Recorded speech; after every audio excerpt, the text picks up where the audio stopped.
And we are live once again on Friday, the CrossPolitic Countdown, this time breaking down another sports edition because, Justin, Andrew Southwick with you, Justin Chartier with you. We are having an unheard of, an unprecedented year in Seattle sports where we had the Mariners and their great run 8 outs away from the World Series, and now the Seattle Seahawks knocking at the door of the Super Bowl. Their fourth now trip to the NFC West Championship game, where we will face the great Goliath, the Balrog themselves, the Los Angeles Rams. Sauron's eye is certainly upon him. Saruman has conjured his troops, and now Gandalf and the dwarves, the Shire, the hobbits, that's what they are, the hobbits of the Shire, us, the underdog Seattle Seahawks. Even though we're actually, I think we're 2.5-point favorites, something to that effect, try to vanquish this beast. The Rams have always played the Seahawks hard for years, and even up the past, I just read a stat, just I don't know if you saw this, not just this year. I know that it's been going around that, the Seahawks scored one less point. I think the Rams had 59 points, the Seahawks 58. The Rams had like 838 yards, the Seahawks 837, or 2 points different, something like that. So effectively, these teams are even. But actually, that's true going back a couple of seasons. These two teams are neck and neck in those overall statistics. And so we got a lot to break down today. We're going to give you a full game preview. We'll give you our picks and predictions, and the script for the game. How's it going to go? I have a prediction, and it's a bold take, a bold prediction that I never thought that I would make, and I'm going to make it later in the program. But Justin, good to see you. Let's get right into this. How about this is either a crowning moment or it's really another NFC West kind of trust fall kind of thing. You know what I mean? And hopefully our friends, the Seattle Seahawks, will be there to catch us, because we are. I don't know why we go into these games with such intrepidation, with such nervousness. We talked about that a little bit. Of course, the Rams are here again. Of course, they are. Seahawks, 483 points for 28.4 points a game, compared to 17.2 defensive points allowed. That was number one in the league.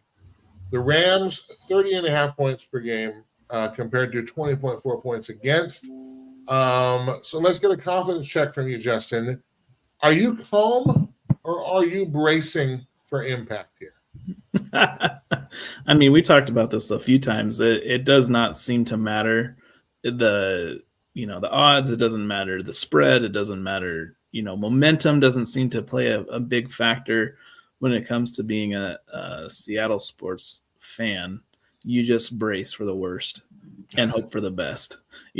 There's conversations that I've had this week with guys that I know, love the Seahawks and love watching every week, and they are just, chomping on their nails waiting for Sunday, because it does not seem to matter. It is always nerve-wracking. You get this close to the Super Bowl, and it is you're just waiting for impending disaster. And it doesn't help that Zach Charbonnet, the second of the two-headed monster in the backfield for the Seahawks, goes down with the ACL. And I fully trust in Ken Walker, but when the Seahawks beat the Rams in Seattle, Charbonnet played a big role in that. So it's hard to see him go down. Well, hopefully, if there's another randomly weird 2-point conversion that goes off the helmet of a defender, that another one of our players would be willing to walk over and pick up the ball. That would be really helpful in this game. Let me ask you this right off the top. What's your number one Seahawks must show up? Not the Seahawks win if, but you mentioned Charbonnet going down. We also have left tackle, Charles Cross. There's, he's been on the list. Sam Darnold, of course, limited, but we understand that's oblique, and last week it ended up being a non-factor. The injury list for Seattle looked a lot longer, though, or at least the injury report looked a lot longer than did the Rams. So who's got to show up here for the Seahawks to get this done, do you think, in light of our injury concerns? Yeah, I think for me, it always is going to start on the defensive side of the ball for the Seahawks. We could talk ad nauseum about Sam Darnold, which we have done. We can talk about how the offensive line has improved and made things a lot easier for him. The emergence of JSN this year. Again, Kenneth Walker last week against the Niners going off despite Charbonnet's injury. All those things are great, but if the defense does not make Matt Stafford uncomfortable, it is going to be a difficult game. I don't know how many 16-point deficits that we can erase against this Rams team, but I will tell you now, the Seahawks defense cannot give up more than 400 yards of offense again. They cannot do that. That is that is, I believe, one of the pieces of motivation. That was an aberration. I have to believe this dark side defense is too lights out to allow that to happen again. That was a weird aberration. I'd be surprised if it happens again. However, I think you're right. If we have to, we can't get ourselves in a hole too early, or at all, but certainly not really early on, because then we are asking Sam Darnold, we're putting the ball in his hands, we're trying to push the ball down the field. There is, though, the Rams have regressed defensively, specifically since that Seattle win against the Rams. And in fact, Matt Stafford has more interceptions since that game than Sam Darnold. Matt Stafford has more turnover-worthy throws than Sam Darnold since that game. The defense has clearly given up more points. Their defense has. In fact, in four of the games that the Rams played, I'm going to make sure I get this stat right. In 4 of the games they played, where to go? And I lost it. It was a really good one, but it just should tell you the Rams are not as consistent a juggernaut as they were before that game. That game did something to both teams. And I would wonder if maybe that game was part of the catalyst for Seattle's defense and really coming on this back half of the season to where the Rams have a little bit of shakiness. They barely scratched past Carolina. They had to go into overtime against the Bears. You can talk about weather, you can talk about all these things, but this is the truth. And when they lined up against Seattle, we gave them the ball 4 times in game 1. And if not for a coffin corner kick that you see once every 4 seasons when the planets are aligned, we probably win that game. I mean, give us another 5 or 6 yards and Myers makes that kick, and we win that game.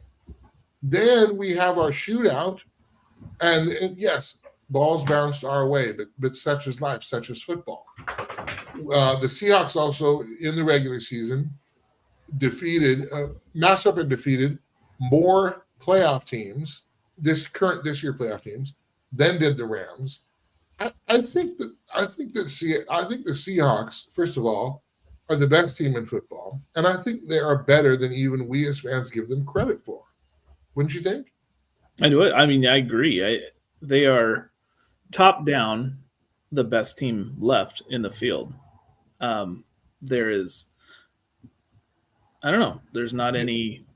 I want to say hey to Waylon K3D. We the dark side boy. Rams are dead. Waylon K3D. Thank you for that comment. Ronaldo or Messi? What Huzzy RMNZ comment from YouTube. Thanks for checking us out there on our YouTube page, both of you, and for your comments there. Yeah, I'm not going to say the Rams are dead. I want to be careful because weird things happen, especially in Rams games with Seattle. Let me knock this stat at you here real quick. Let me find where I put this here. Seattle, our point, or going back to point differential, the Rams gave up 346 points this year total against 518 that they scored. That means they do give you chances if you can take advantage of them. The Seahawks offense at 28.9 points. We seem to think that our offense had sputtered through the back half. And yeah, we didn't have as many explosive plays, but to average 28.9 points, you still have to be scoring. The Seahawks have the most blowout wins of any team in the NFL this year. And if we run this table and we win this game on Sunday night, and we get into the Super Bowl, and we'll talk about the AFC briefly for a moment, but we get into the Super Bowl, and we have a rematch between Denver or New England, that's what it's going to be. Likely New England. That's because of Bo Nix being out. So we get to go and may hopefully get some vengeance and revenge against New England again if we win this game. Not looking past it, but this is going to be a really special season because again we lose our home opener against San Francisco. We had multiple chances to win. We lose on a fluke, fumble at the end when we're right in the end zone. Tampa. We were up by 7 with 90 seconds left. It was an incredible defensive collapse toward the end of that game. I was listening to it while driving, and I remember my heart sunk when we lost that game. I couldn't believe it. And then we just talked about the Rams. We gave the ball to them 4 times, and we still had a chance to win. We lost the turnover differential in both Rams games by 3, meaning they were +3, we were -3 in turnovers, and we still split the series and arguably could have won that game. This is a special season. The national media is not giving the Seahawks any credit, and as a Seahawks fan, still worried about this game. And I get the Rams are scary, but we're just a better team. Our point differential was +191. That's our highest in team history. Rams was +172. Again, these are the 2 toughest teams in the league. For my money, this NFC Championship game is the Super Bowl. And I believe the winner of this game is going to be the Super Bowl champion. And I'm not looking past the Super Bowl itself, but these are the 2 best teams in the league. Seattle is the best team in the league. They have a chance to prove it. What do you think is the single strongest proof that Seattle is real? Is it our defense? Is it our scoring? Or is it maybe week-to-week consistency? Yeah. So for me, I'm going to choose option 4, I think. I like them. You know what it is to me? It's, you can have guys that run up stats all day. You can have dynamic defenses that hold people in check. But even, there have been seasons where there have been, dynamic and dynastic defenses that do not even sniff a Super Bowl because they just don't have the offensive clout to do anything with it. What I really like about this team and why it seems like such a special season, it's honestly, it's the same kind of thing that you saw with the Mariners this year in baseball. There is a culture factor here that is impossible to ignore. As you've watched the season unfold, you see the personality of a Mike Macdonald start to really trickle through every facet of this team, and you see the way these guys pick each other up. That was the biggest tell for me. After the Rams loss, you have Darnold with the 4 picks. You've got, Ernest Jones out there, talking about how they have his back, that he did not let them down. It wasn't Sam Darnold's loss. It was the entire team. And that's the kind of thing that to me speaks louder than the players themselves. Football players, teams, like they talk like this all the time. This is kind of culture speak for professional football, any kind of athletic sports. It's the same thing. These guys talk like this all the time, but you see it just reinforced every time you hear Mike Macdonald interviewed. He talks this way, and his guys they talk like Mike Macdonald. They also obviously they bring their own flavor to what they do, but I can't understate the kind of impact that he as a first-time head coach has had on this team's culture. From Pete Carroll to this, gone are the me first, whining, crybaby. Those guys were tough. Legion of Boom, tough as nails, but always out for number one, always out for themselves. This team does not feel like that. You've got guys that are genuine superstars in this league, and they do not talk like it. They talk like guys that want, Seattle represented. They want the team elevated, not themselves. And up and down, I see that as the biggest factor why this is a special season. Where do you think the Rams are most vulnerable? Where can the Seahawks take advantage? Is it maybe the secondary? Is there an option to pressure Stafford? No, here's another interesting statistic. Matt Stafford these 2 games in the playoffs so far, he is the lowest rated passer when pressured. And I believe, and this is Pro Football Focus, but I believe their criteria for pressure is when he is under duress. That is when you're sending 5 or more. So, is it, if we can get pressure on Stafford, is that going to be their biggest vulnerability? Is it the defensive secondary that's got a few holes? I'm looking at the injury report here. Let me find, where did that go? Their pass rusher, Byron Young, he's got a knee issue. And McVay said he's being cautious about that. Byron Young led LA with 12 sacks. Even if he is weakened, again, there's a vulnerability. Who's going to win on that line? Where do you think it is for the Rams, their vulnerability? Yeah, I think their biggest vulnerability, it's also sort of their biggest strength, is their secondary, to me. And the reason I say strength is because the way that the Rams, you remember mid-season, people were talking about the Rams as neck and neck with the Seahawks and the Texans as the best defenses in football. And the reason why the Rams could even be in that conversation is because they are opportunistic as all get out. They take the ball away at such a high clip. I remember that was the huge conversation in game 1 between these two teams, was just the plus turnover differential for the Rams was astronomical, and the Seahawks were a negative, and it only got worse that game.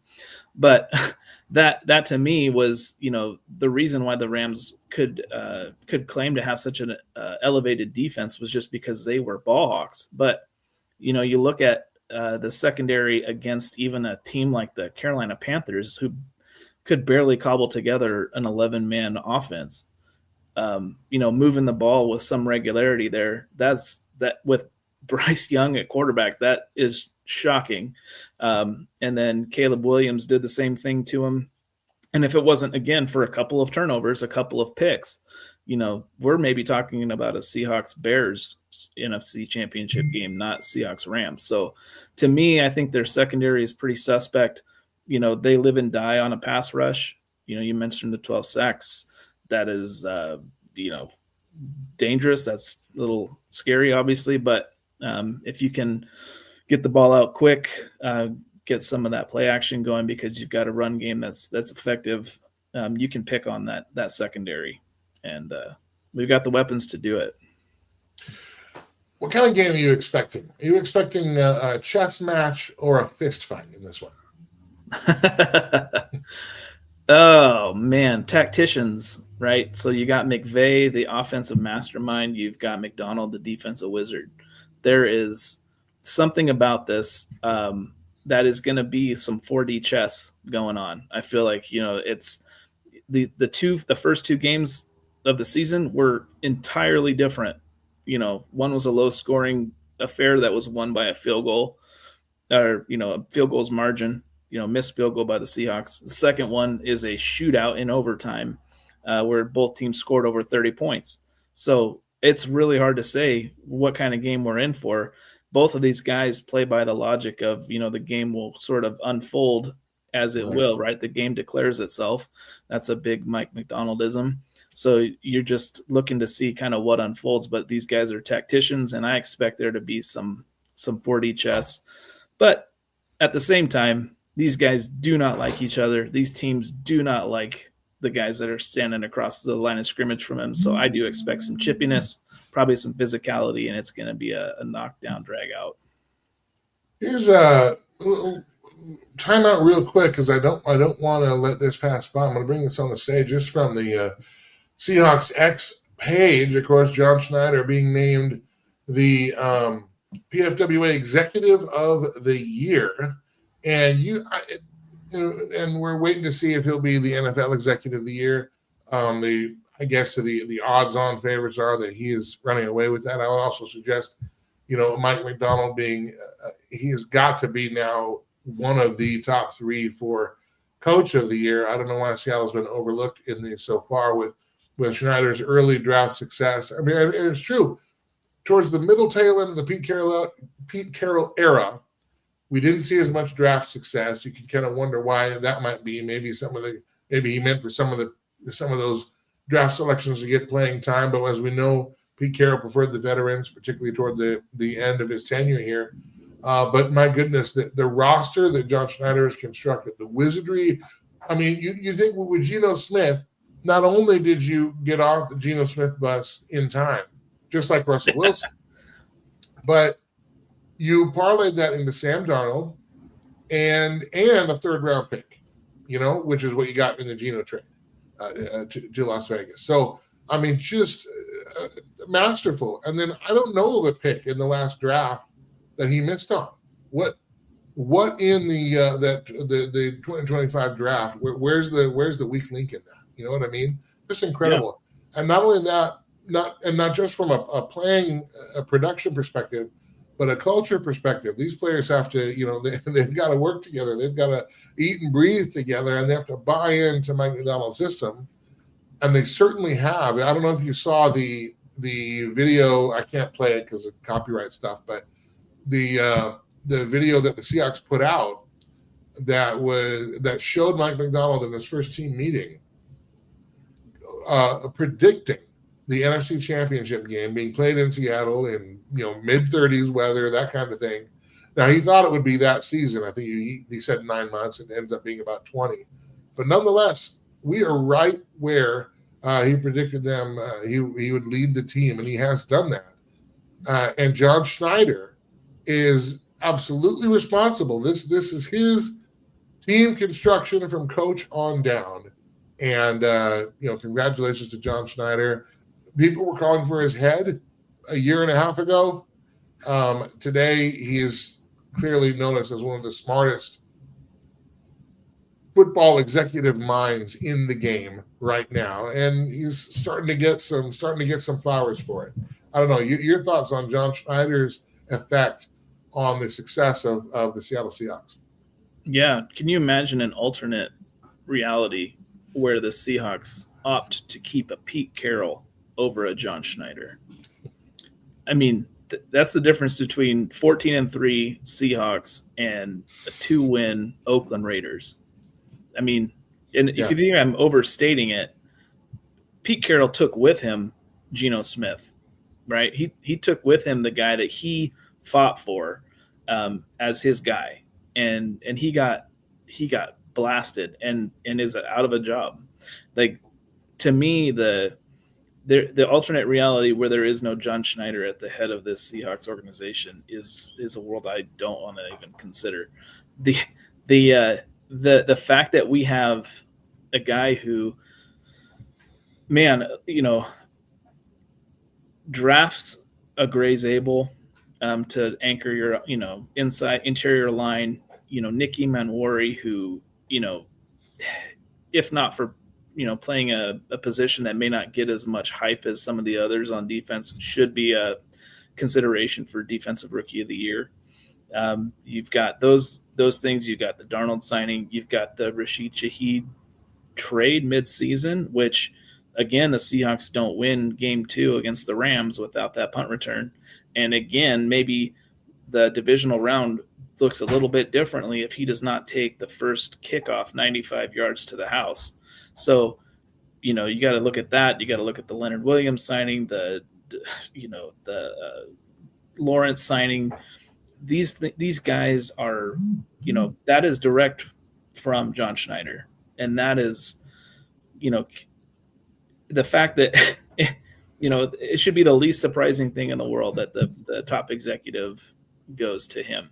The bigger shock to me will be if McDonald somehow loses Coach of the Year to a Mike Vrabel or a Kyle Shanahan, heaven forbid. I can't imagine it, but that was the conversation.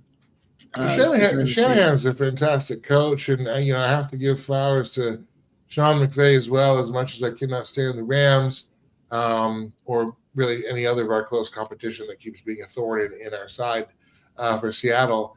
But they are incredible coaches. They really the Kyle Shanahan, Sean McVay tree has dictated the NFL now for a number of years. Everybody's responding to them. The reason why Mike Macdonald was hired was because, or one of the reasons why, was that John Schneider rightly rightly understood that Mike Macdonald knew how to go up against the Shanahan-McVay style offense.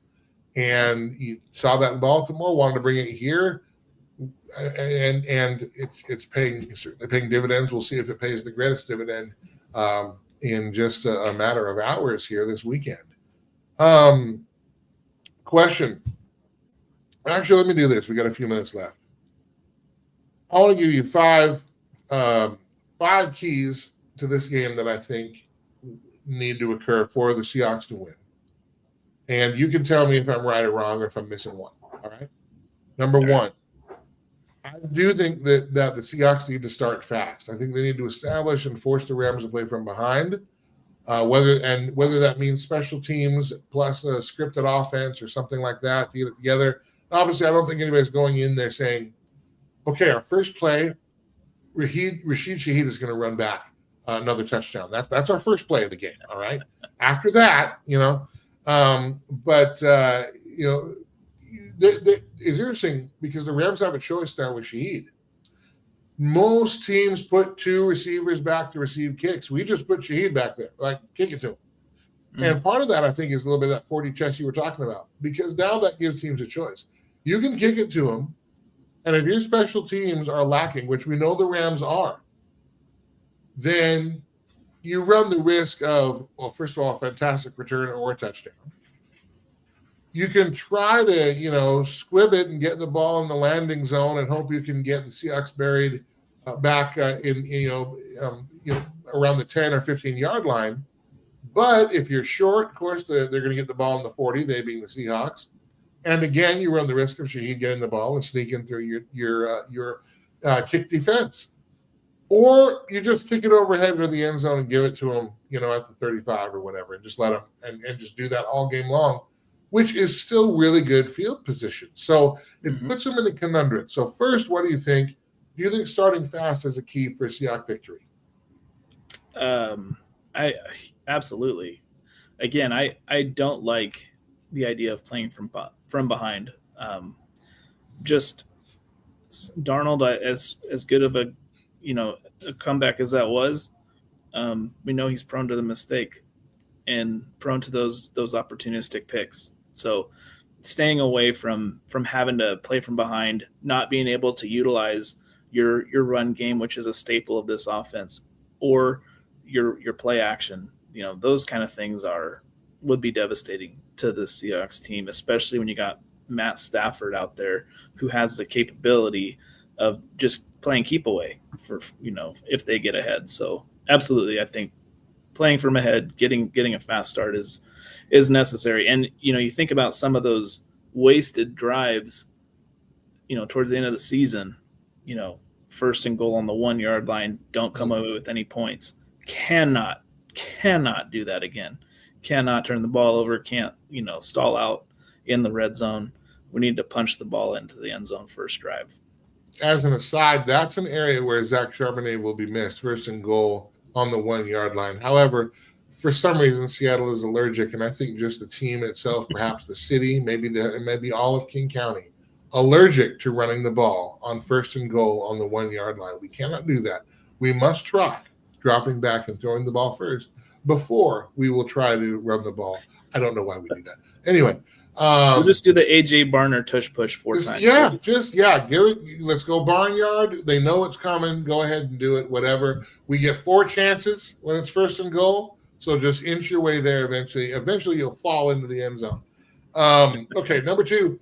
I think winning early downs is key, and I think this is key not only for Seattle to keep on schedule, but also winning the early downs, particularly on defense.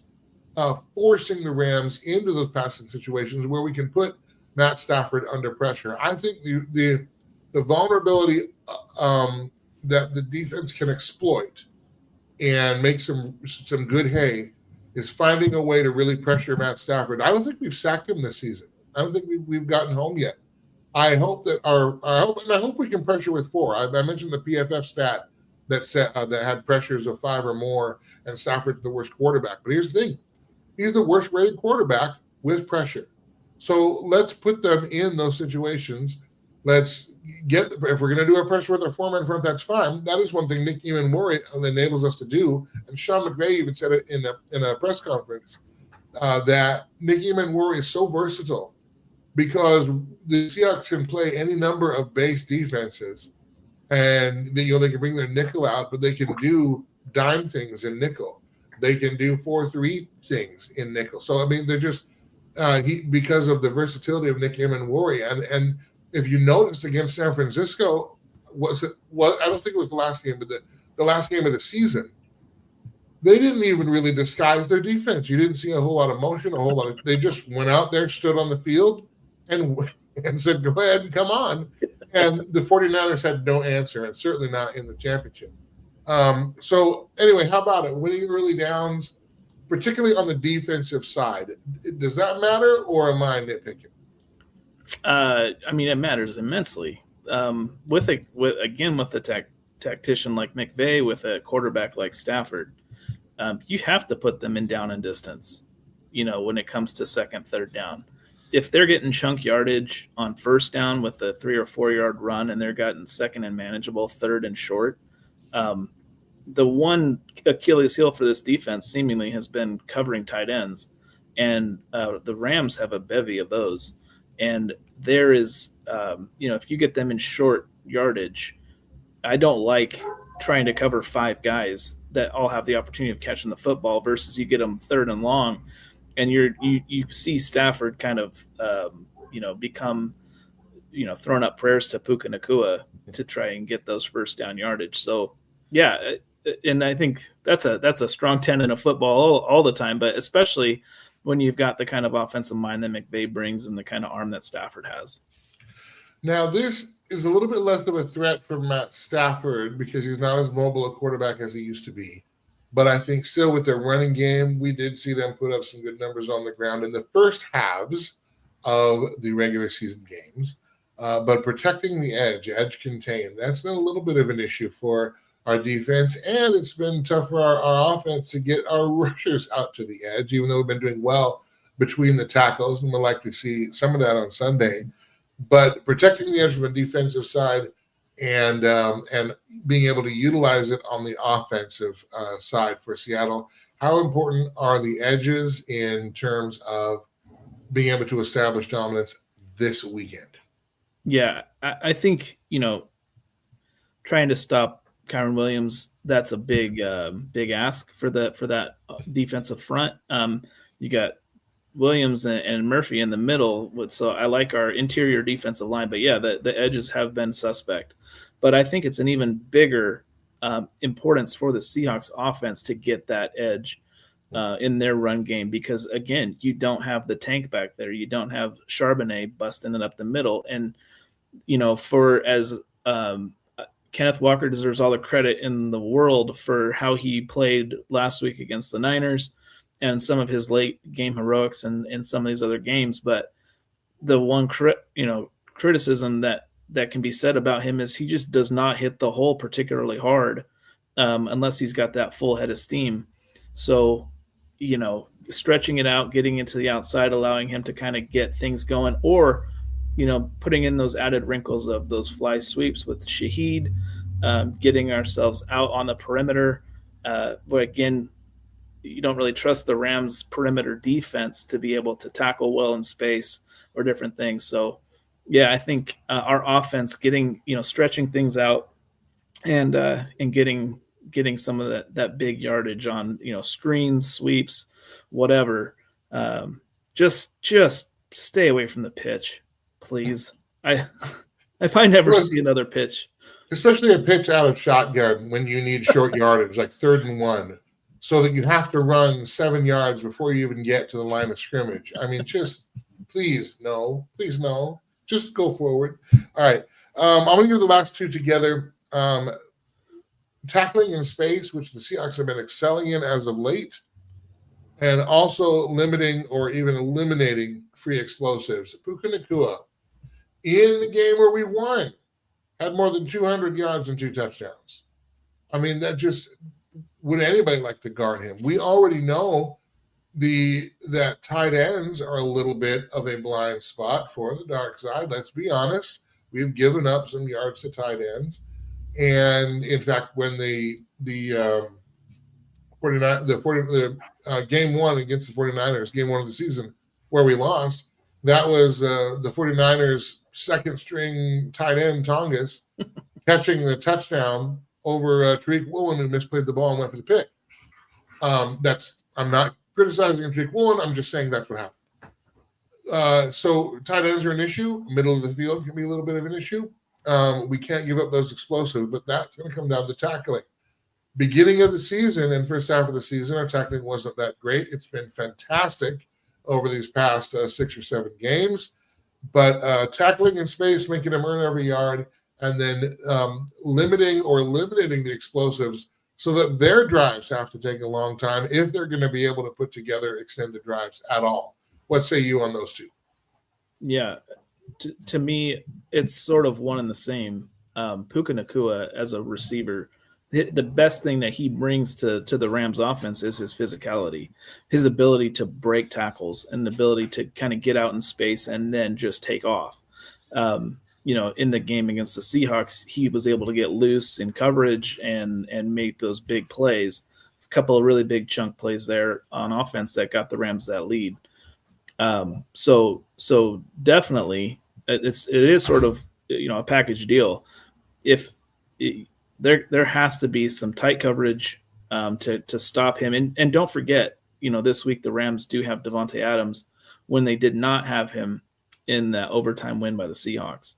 So there's that added wrinkle there too, where, he hasn't quite looked the same since he came back from injury, but he is still a definite presence for the Rams. So, Witherspoon, Reek Woolen, those guys, they're going to have their hands full. But I will say, I think the Seahawks benefit absolutely from having a much healthier defensive backfield than they've had in the last month. Kobe Bryant should be back playing full speed.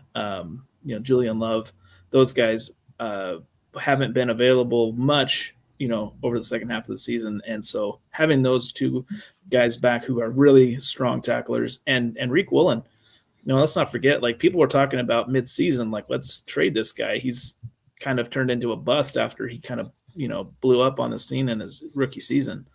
Nobody's talking about trading him now. Everyone's talking about how do we extend this guy, because he has turned into a monster defensive back. He has come into the potential that we thought was there, particularly his rookie year as well, which was a good season. He has come back from the kind of mid-regression, and that's got to be coaching. That's got to be McDonald and his team working that. But, hats off to there. All right, let's get the score and script, and we'll wrap up here. We'll get some bold predictions. First, I want to ask you, what are you more afraid of, Justin? Are you more afraid of the LA Rams and their high-powered offense doing their thing and getting us again, gashing us and running up the score, 30 points, 35 points? Are you more afraid of the Rams offense, or are you more afraid of self-inflicted wounds committed by the Seahawks in terms of the difference in the game?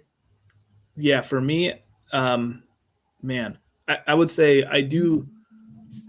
For whatever reason, the Rams have Sam Darnold's number when it comes to picks and turnovers and sacks. You go back again last season, we're going to have to keep bringing it up. When he's a Vikings quarterback, the Rams defense just absolutely assaulted him during that game. And Darnold ultimately lost the Vikings that game.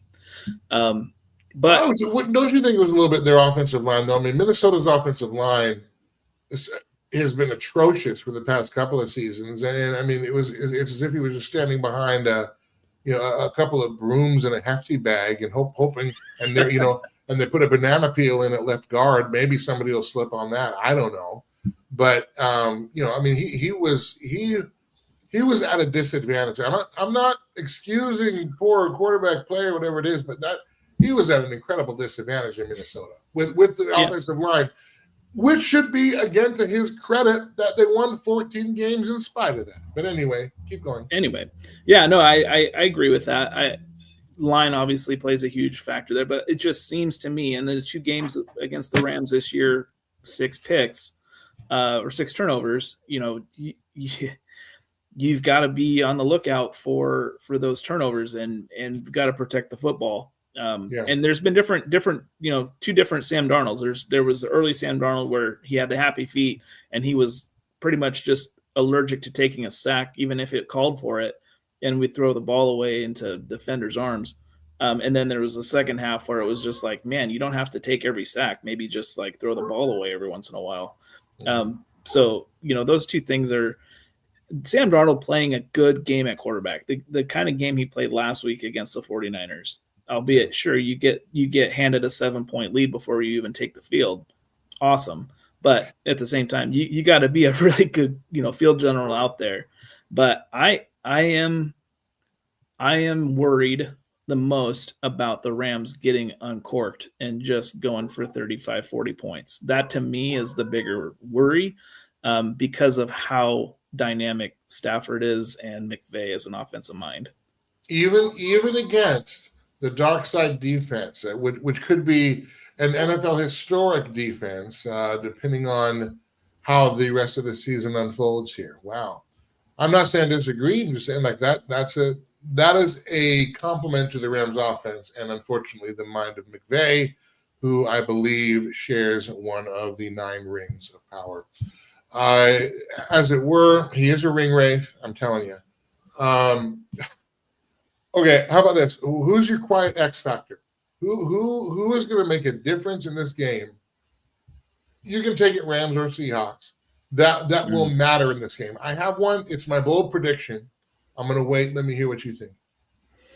You know what? I'm going to have you go first because I'm going to need a minute to mull because All right. I have ideas, but I don't know that they're quiet. For me, some of the X factors are going to be: does Darnold protect the football? Does JSN get loose against this defense finally and get some big yards and some touchdowns? So how have you go first? Last week I was correct that Rashid Shaheed would pull off a long distance score, and he didn't waste any time. He did it right away. So thank you, Mr. Shaheed, for doing that. This week I'm going to call that Tariq Woolen gets a critical interception at a junction point in this game, which means probably second half, third quarter. I think he takes a meaningful possession away from the Rams because I believe this will be a tight game. I'm not saying it's going to be low or high scoring. I think it's going to be close either way because, there is no tomorrow. It's the battle for Middle Earth has begun, particularly in the NFC West. But I think Tariq Woolen, the much maligned early in the season, the much maligned the past couple of years, the such rookie promise who has returned to form, he's actually going to be a difference maker that will change the tenor of the game, and it'll be an interception. Tariq Woolen, he's going to get his tonight. My gosh, it's in 2 days. I'm so excited. Can we play tonight, right? Please? Let's just do it. Right. Isn't it Christmas yet? Come on. It should be. I think okay, so I'll tell you mine. So for me, defensive side of the ball has got to show up. And for me, I think it starts up front. The big cat, Leonard Williams. So here's my X factor. The Seahawks do get to Stafford early and often. I think that they have a game plan that's set up to get after the quarterback from the interior of the line. I think Byron Murphy plays a role in that. But my bold prediction, if you will, is that Leonard Williams, the big cat, War Daddy on the inside of that defensive line, is going to sack, force a fumble, and take it to the house. Leo, okay, he's gonna strip sack, fumble, and score. That is a big one. And if it happens, and you've been right before, you called it in the ALCS with the Mariners, and you called Eugenio Suarez's grand slam, and it certainly mattered. So you've been right before. I was right more recently, but who's counting? Just keep taking big swings, right? Because that's it. We're going for it, man. All right, let's get scores and we'll get out of here. What do you think the final score of the game is going to be? And who is going to Santa Clara? Yeah, I got to take the Seahawks in this game for all the nervousness and fear I feel as somebody who's been burned so many times. I have a the burn unit is named after me at the local hospital here. But I would say I think the Seahawks do take it down, and I think they will win 27-24. So I'm going to split the difference kind of point total wise between the first two matchups. I think the Seahawks are going to take it down. All right, 27-24 Seahawks. That's say you. I'm gonna say 31-24 Seahawks. I think the Seahawks are going to get over 30. I think they're going to have a defensive score, and that's going to help them do that. I do think that the Rams are going to get theirs. The Rams may even get one before the Seahawks do. But I think in the end, they will pull away just enough to put it away. And so I'm going to say 31-24 Seattle. And there you have it. That is just about it. Any last words before we start walking the green mile here and going to this championship game? Yeah, honestly, it should be noted just how we all knew this was the destiny, right? So when the Seahawks were coming in as the number one seed, that last weekend against the 49ers, everybody knew that the road to the Super Bowl was the road back through the NFC West again. And you think about the back-to-back nature of playing the 49ers twice in three weeks, and then playing the Rams after that epic overtime Thursday night game towards the end of the season. That is unheard of, I think. Yeah. I cannot remember a time when one division in one of the conferences absolutely dominated the sport. But that has been this year. The NFC West has been the biggest story that nobody is talking about in professional football. And I'm a little envious, a little bit jealous, and sort of angry about the fact that the 49ers are going to get a third place schedule next season, but we don't have to talk about that just yet. We'll get, that'll be for some good off-season banter, but we will get there soon. All right, Justin Chartree, I'm Andrew Southwick. Thanks to those of you who've been hanging out with us here on the CrossPolitic Countdown. Of course, this one, a special sports episode, supersized. Seattle Seahawks, LA Rams, NFC Championship preview. Thank you to those of you who have been leaving comments on our social media pages. We see you, we hear you, we thank you. Of course, be sure to check out CrossPolitic News. Go Hawks, says Ramen Bull Z. Not only do I agree with the sentiment, I also enjoy ramen, so hats off to you. Be sure to check out CrossPoliticNews.com, CrossPoliticNews.com. Lots of stuff there. And we are also looking to do these sports, our sports shows a little bit more. So if you like those, let us know. And again, you can reach out to us at CrossPoliticNews.com. Love to see you there. For now, it's time to get out of here. We got to get ready for this game. I've got to go through my pregame rituals, which is basically just crying in a closet for 45 minutes, preparing for the disappointment. But I don't want to go and feeling disappointed because I'm picking the Seahawks to win, but I am a Seattle fan and I got trauma issues. All right. I know we all do. All right. Justin, thanks for the time. Again, thanks to everybody for hanging out with us. We will see you next week. CrossPolitic Countdown. Take care. Go Hawks.